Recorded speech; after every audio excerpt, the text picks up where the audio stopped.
那位为首的男子冷笑一声，那笑声如同碎裂的瓷器，刺耳至极。危险的气息，在你们身上我感受到了一股威胁，让我无法坐视不理。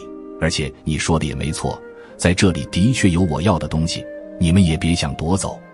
周围的环境仿佛被双方的对峙所影响，原本流动的水变得缓慢，空气凝固，连风都不敢呼吸。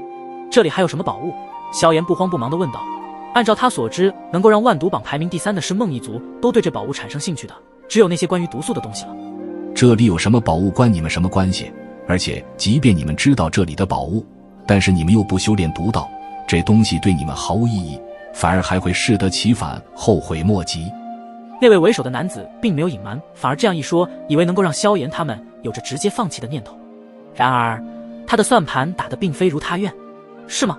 看你这么说的话，那我更好奇这里的宝物是什么。而且刚刚是你们先出手对付我们，我们怎么会就这样算了呢？萧炎耸了耸肩，食指扣在一起，活动了一下筋骨。看着萧炎他们似乎并没有打算被自己刚刚所说的话劝退，但作为是梦一族的王，他自然也不会退缩。虽然感知到萧炎他们的实力很强大，但是刚刚自己也只是施展出不到30%的实力而已。敬酒不吃吃罚酒，那本王就不客气，将你们的每一道神魂都吞噬成为是梦魂中的养料吧。这位为首的噬梦一族的王便是魂梦王，他的实力可是比异毒一族和冰蚕一族的王更强大一些，怕是至少都是一名大道极限主神的层次。那么你是准备放手一搏了吗？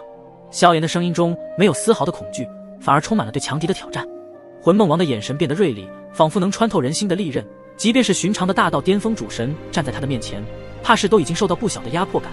可是萧炎可不一样，他的修为虽然只是大道后期，但是论实际战力的话，萧炎的焚神6火再加上2道合一，就可以拥有堪比大道极限主神的力量。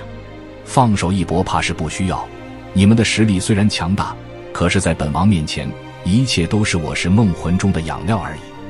两人间的气氛突然紧张起来，仿佛下一刻就会爆发激烈的战斗。而是梦魂内的其他强者也似乎感受到了这股即将爆发的力量，纷纷转过头来注视着这场即将上演的较量。萧炎兄，我们一起上。一道声音从沐尘的嘴中传出，因为对方的魂梦王也的确让他也感受到了无形的压迫，为了安全起见，联手的胜算会更高一些。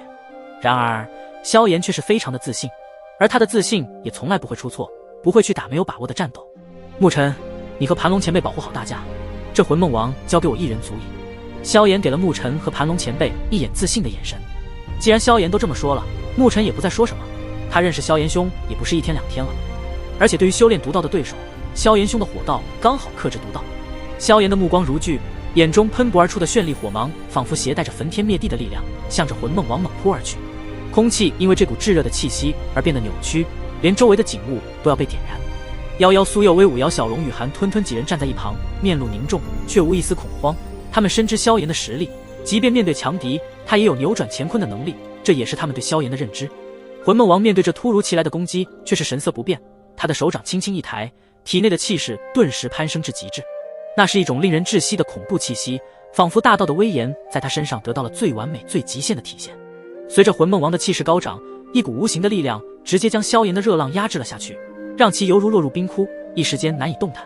萧炎眉头紧蹙，显然没有想到魂梦王的力量竟能达到这种程度。他并非易于屈服之人，眼中的火焰愈发猛烈，他的热浪也愈发的膨胀起来。而魂梦王站在高处俯视着萧炎，脸上露出了一副居高临下的微笑，仿佛在宣告自己才是这一场战斗的胜利者。就在二人即将一触即发的时候，沐尘和盘龙二人默契地站在夭夭等人的身边，观察着四周的一切动静。他们的神情冷静，尽管没有出手，但他们的存在为这场对决增添了几分不言而喻的重量。双方众人被萧炎和魂梦王这强烈的能量波动所震撼，无不屏息凝神，等待着接下来的激烈战斗。萧炎凝视着面前的魂梦王，他的眼中闪烁着6道神火的光芒，神火横骨尺也被紧握在其手中，散发出绚丽的炙热毁灭波动。周遭的空气也因此被这股力量给点燃，扭曲着空间，让整个天地都显得不真实起来。魂梦王面无表情，双手快速结印，一道玄妙而强大的大道之法在他身前凝聚成型，他如同一条纽带，将周围的虚无连为一体。